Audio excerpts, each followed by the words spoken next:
चाय बेचने वाला पूरा भारत बेच रहा है। इसी काम में हासिल उसे महारत बेच रहा है। यहाँ के छोटे वाले बड़े जुझारू बेच रहे थे। मौका मिला तो खुलकर साहब दारू बेच रहे थे। हम सायादार पेड़ जमाने के काम आए और सूखने लगे तो जलाने के काम आए। टूटी हुई तलवार कभी फेंकना नहीं, शायद ये दुश्मनों को डराने के काम आए। दिल में छुपा रखी है वो बात बता दो, जज्बात जो जख्मी है वो जज्बात बता दो। दुनिया को चलो अपने ख्यालात बता दो, मरकज के गुनहगारों की औकात बता दो। आपका दिया गया एक एक वोट प्रियंका गांधी जी को मिलेगा, मल्लिकार्जुन खड़गे साहब को मिलेगा, और आपका दिया गया एक एक वोट इमरान प्रतापगढ़ी पे आपका एहसान होगा। यह हमारे स्टेट चेयरमैन अब्दुल वाहिद कुरैशी साहब है, शहनवाज साहब है, नौशाद है, काशिफ रहमान साहब, ताहिर भाई, हम कोशिश कर रहा हूं सब तक पहुंचने की, खालिद मुबीन साहब है, और भी हमारे साथी हैं। एक एक करके मैं बीच बीच में जैसे जैसे नाम याद आते जाएंगे मैं लेता रहूंगा। ये चुनाव सच में बहुत जरूरी चुनाव है। और मेरे भाई एक चीज आप जहन में रखो, एक बात आप जहन में रखो कि किस तरह से आपने जब आम आदमी पार्टी को झोलियां भर भर के वोट दिया, तो आज राज्यसभा में आम आदमी पार्टी के 11 एमपी हैं, लेकिन उसमें से एक भी मुसलमान नहीं है। एक भी मुसलमान को राज्यसभा देने के लिए उनके पास दिल नहीं है। एक ऐसा वक्त जब आपकी परछाई से लोग दामन बचा रहे हो, उस वक्त राहुल गांधी ने आपके लिए लड़ने वाले बेटे को, आपके लिए आवाज उठाने वाले इमरान प्रतापगढ़ी का हाथ पकड़ा और यह कहा कि राज्यसभा में जाओ और आवाज बुलंद करो अपने लोगों की। जो लोग आपके बीच में आके कहते हैं कि कांग्रेस ने दिया क्या है, तो यहां खड़ा होकर आपसे कहना चाहता हूं साथियों कि इस देश के डॉक्टर जाकिर हुसैन का नाम सुना है आप सारे लोगों ने ना। डॉक्टर जाकिर हुसैन को राष्ट्रपति कांग्रेस पार्टी ने बनाया, फखरुद्दीन अली अहमद साहब को राष्ट्रपति कांग्रेस पार्टी ने बनाया। लोग कहते हैं कि कांग्रेस पार्टी ने अकलियतों को दिया क्या है। अनवरा तैमूर को असम का मुख्यमंत्री कांग्रेस पार्टी ने बनाया, अब्दुल रहमान अंतुले साहब को महाराष्ट्र का मुख्यमंत्री कांग्रेस पार्टी ने बनाया, बरकतुल्लाह साहब को राजस्थान का मुख्यमंत्री कांग्रेस पार्टी ने बनाया, अब्दुल गफूर साहब को बिहार का मुख्यमंत्री कांग्रेस पार्टी ने बनाया। मौलाना आजाद से बड़ी शख्सियत क्या हो सकती है। एक ऐसा समय 1947 में जब दोनों तरफ लहू लहू मंजर था, आगे बढ़ के पंडित जवाहरलाल नेहरू ने मौलाना आजाद को अपने सीने से लगाया और इस देश का पहला शिक्षा मंत्री बनाया। आज ये नए नए लोग आकर के आपसे कहते हैं कि कांग्रेस पार्टी ने दिया क्या है। मैं आपसे ये कहना चाहता हूं साथियों कि वो आपको बरगलाने के लिए, बहकाने के लिए, अरुण साहब से आपका रिश्ता आज का नहीं है, बहुत पुराना है, बहुत पुराना है। हम सायादार पेड़ जमाने के काम आए और सूखने लगे तो जलाने के काम आए। टूटी हुई तलवार कभी फेंकना नहीं, शायद ये दुश्मनों को डराने के काम आए। और कच्चा समझ के बेच न देना मकान को, शायद कभी ये सर को छुपाने के काम आए। साथियों, हारून यूसुफ साहब से आपका एक जज्बाती रिश्ता है और एक पढ़ा लिखा, एक हर तबके में अपनी इज्जत और अहमियत रखने वाला एक ऐसा नेता जो कई कई साल, कई कई बार आपकी नुमाइंदगी करता रहा, वो एक बार फिर आपके सामने खड़ा है और आपसे अपील कर रहा है कि इस चुनाव में हमारा साथ दीजिए। मैं आप सबको पुकार रहा हूं साथियों, भाइयों, कि हारून यूसुफ साहब को 5 तारीख को हाथ के पंजे के सामने वाला बटन दबा करके अपना एक एक वोट दीजिए।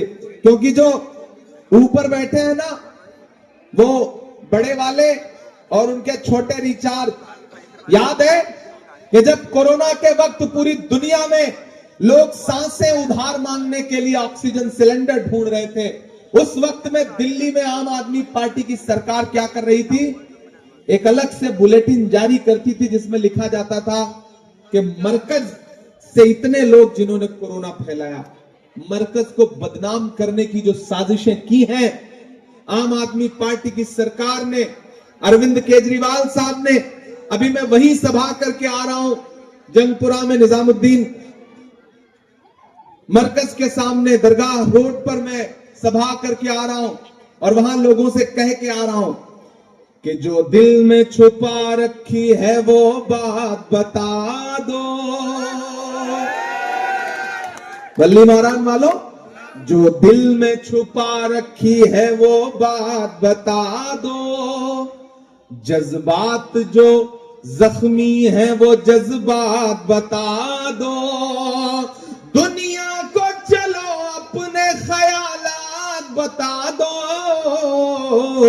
मरकज के गुनहगारों की औकात बता दो।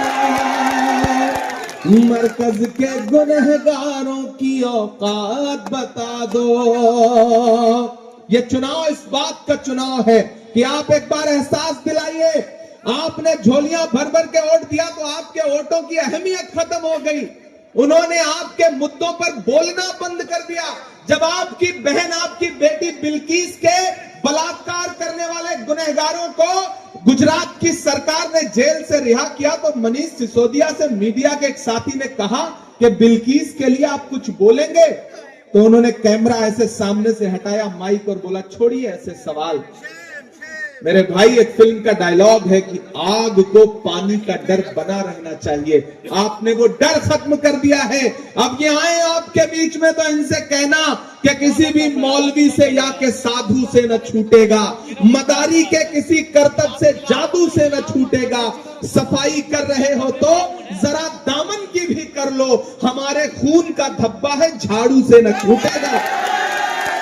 आपको ऐलान ये कहना पड़ेगा, ये बताना पड़ेगा कि आप जिंदा लोग हैं, आप जिंदा जमीरों के लोग हैं। और इस मुगालते में बिल्कुल मत रहिएगा कि मोदी जी अलग हैं और केजरीवाल साहब अलग हैं। दोनों की पैदाइश आरएसएस की गोद से ही हुई है। हो चौकीदार या पलटी मार, एक चौकीदार है और दूसरे वाले पलटी मार है कि नहीं है? हो चौकीदार या पलटी मार, हो चौकीदार या पलटी मार। जनता के असली मुद्दों से दोनों हुए फरार। हो चौकीदार या पलटी मार, हो पलटी मार या चौकीदार। के चाय बेचने वाला पूरा भारत बेच रहा है। बेच रहा है कि नहीं बेच रहा है? तो फिर समर्थन करने में डर क्यों रहा हो? तो मैं बोलने में नहीं डर रहा हूं। तो कि चाय बेचने वाला पूरा भारत बेच रहा है, इसी काम में हासिल उसे महारत बेच रहा है।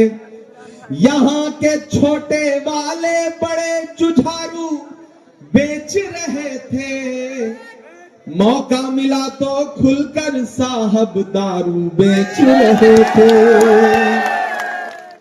कि रेल बिक गई, तेल बिक गया, बिका हवाई अड्डा। सब कुछ बिकता देख के खुश हैं अपने जेपी नड्डा।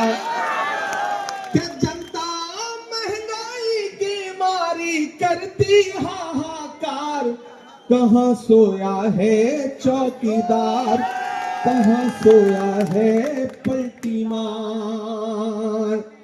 बल्ली महारान वालों, आखिर में आपसे बस इतना कहना चाहता हूं कि हारून भाई आपसे एक मौका मांग रहे हैं फिर से आपकी खिदमत करने के लिए। इनका साथ दीजिए। इनके लिए 5 तारीख को घरों से बाहर निकलिए।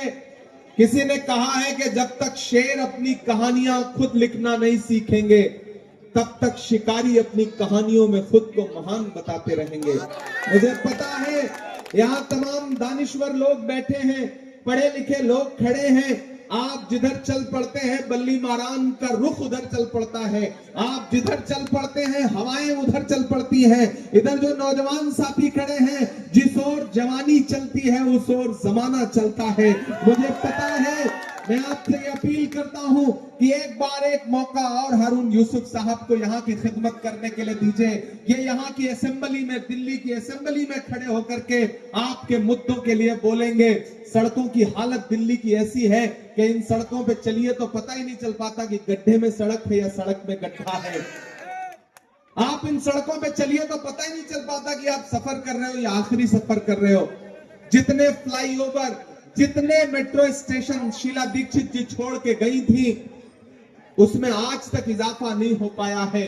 तो मेरी आपसे अपील है कि जब धोखा मिला है, जब झांसा मिला है, जब झूठ मिला है, आप किसी बेहतर की तलाश में अपना पुराना घर छोड़ करके नए घर में गए थे, लेकिन वहां झाड़ू के तिनके बिखर चुके हैं, हाथ का पंजा मजबूती के साथ आगे खड़ा है। आइए फिर से हाथ के पंजे से पंजा मिलाइए, भाई हारून यूसुफ साहब को अपना एक एक वोट दे करके इन्हें असेंबली में पहुंचाइए। मैं चाहता हूं कि उठाइए अपना एक एक हाथ, उठाइए अपना एक एक हाथ, उठाइए अपना एक एक हाथ और हारून यूसुफ साहब को हाथ के पंजे के सामने वाला बटन दबा करके इन्हें असेंबली पहुंचाइए। इंशाल्लाह फिर आपसे मुलाकात होगी। बहुत शुक्रिया, बहुत मोहब्बतें। 8 को रिजल्ट आएगा, उसके बाद मैं कोशिश करूंगा कि एक बार फिर आपके बीच में आऊं आपका शुक्रिया अदा करने के लिए। तब तक के लिए बहुत मोहब्बतें, बहुत शुक्रिया। वक्त हो चुका है, निकलना है, जाना है।